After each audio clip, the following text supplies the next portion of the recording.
Hi everyone, welcome back to another session. Today we'll be going over parental monitoring. My name is Tiba and I am a substance abuse prevention specialist here at LHC. So some points we'll be going over is why is parental monitoring important? How can parental monitoring help prevent our children from using drugs? What are some effective ways we can monitor our children and still give them the freedom to explore new things safely? So what is parental monitoring? This is when you keep an eye on your child, keeping track of who your child is with and what your child is doing on a day-to-day basis. This doesn't mean that you're kind of violating their private space. It just means maybe you're talking to your child, you know their schedule, you know who they're hanging out with and what they're doing.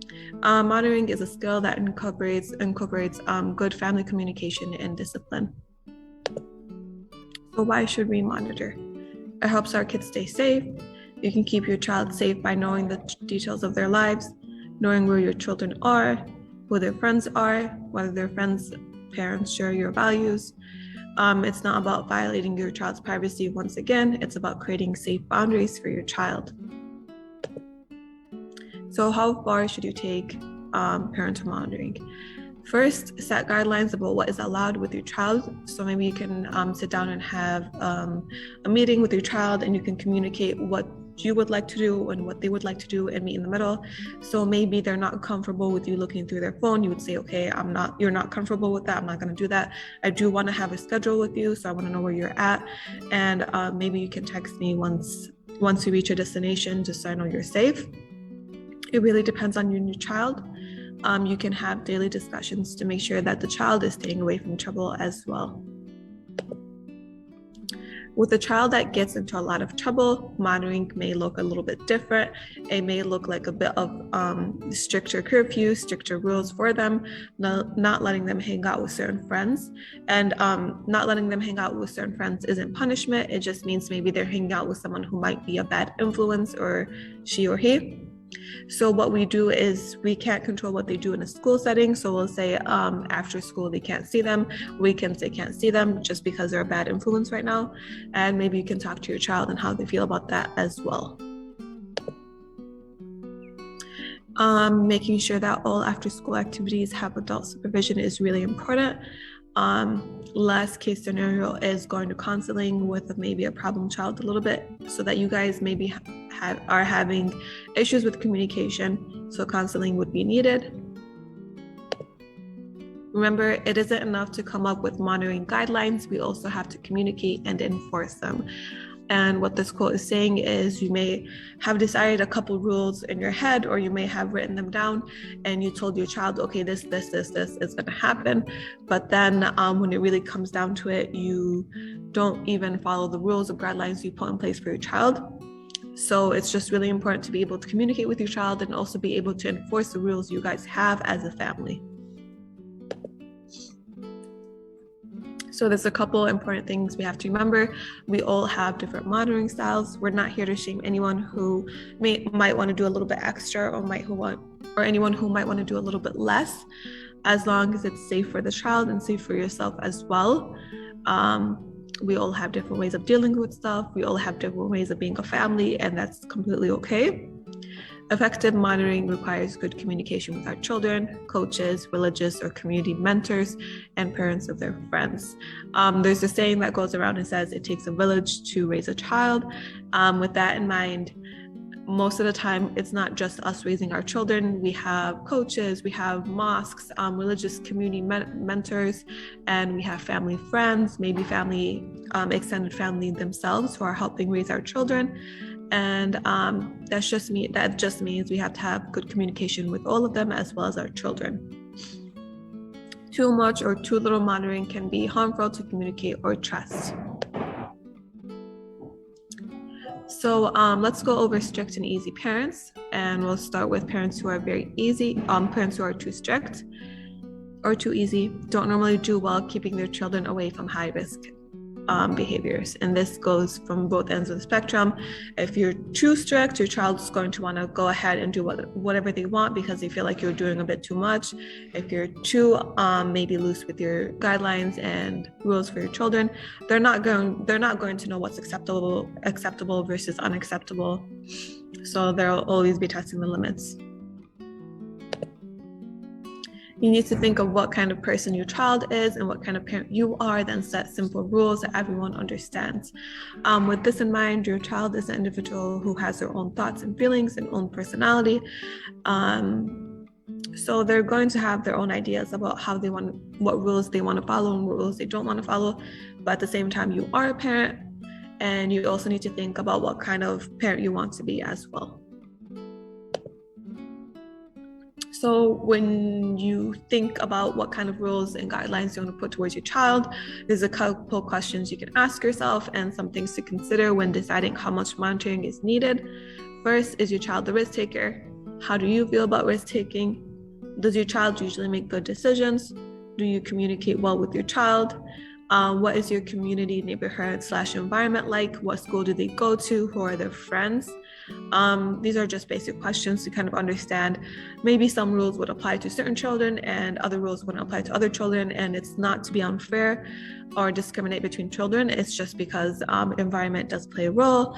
Who they hang out does play a role as well. And some children tend to be a bit more risk takers and other children might be a little bit less of risk takers. And like we said, also parents have their own personality and own wants and needs for their children as well.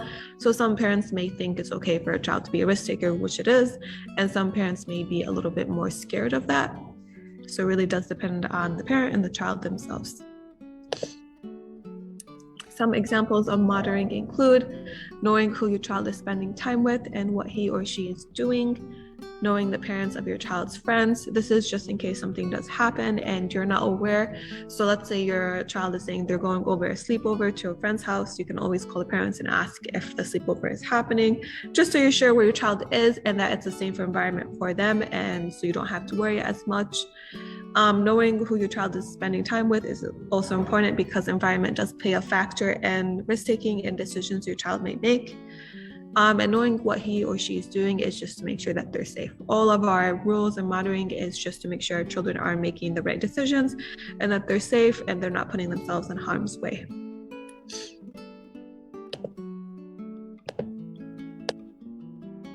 Some more examples of monitoring include: make it very clear how you expect your child to behave.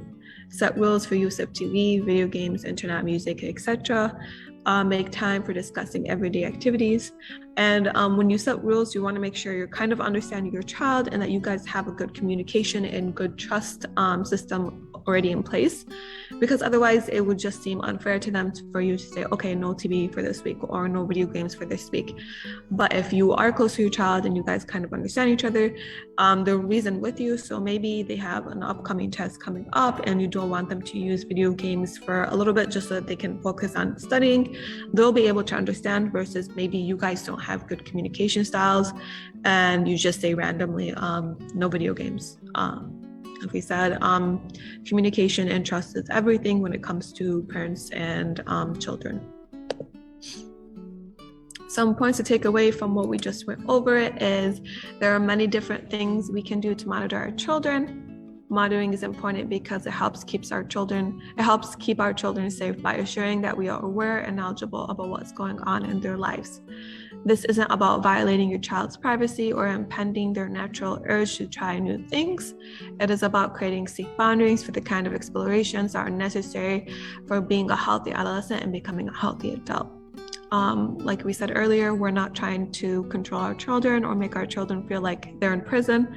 It's really important to make sure that you have that communication and trust with your child, because if you don't, once again, it's just going to seem really unfair and unjust to your child, and they will do whatever they want to do. It will just be behind your back and with secrets and lies, and that's the last thing you want.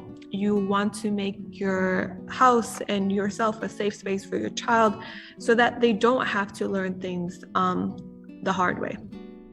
So that they're aware of maybe stranger danger, they're aware of how risk-taking can impact them, and that they're able to take good risks instead of negative ones, and that they're able to understand that their environment they're in also plays a role in how they act as well. We are not looking to make them feel unsafe with us, which is really, really important. And when we create safe boundaries for the kinds of explorations that are necessary for being a healthy adolescent, we become healthy adults. Thank you guys so much for listening in today. So we have a session every Tuesday at 12 p.m. We are doing the program again. We have past lives as well, so you can go ahead and go on our Instagram and you can see past lives we've done about the Nurturing Parenting program. We have a lot of tips on our Instagram as well, and we have our Facebook handle, which you can watch live and also watch you can watch old lives as well. So our Facebook handle is lahc.mi, our Instagram handle is lahc.mi, our Twitter handle is lahc4. We do want everyone to stay in touch with us. If you guys have any questions, feel free to reach out as well. And we do have this program in both English and Arabic, and we're going to go ahead and with the Arabic portion.